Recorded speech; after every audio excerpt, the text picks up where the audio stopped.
how to set dark mode for all sites in Google Chrome. Hey everyone, welcome back to the channel. If you are new here, don't forget to hit the subscribe button and turn on the notification bell to not miss any updates. So, let's dive right in.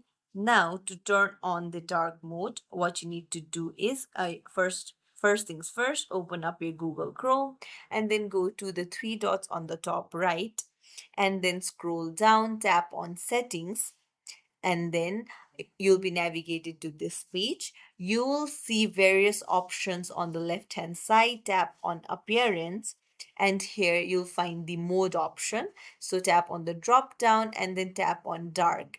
And there you go. Now all of the sites will appear on dark mode. It's as simple as that. If you found this tutorial helpful, don't forget to like and subscribe to our channel for more tips and tricks. Thank you for watching.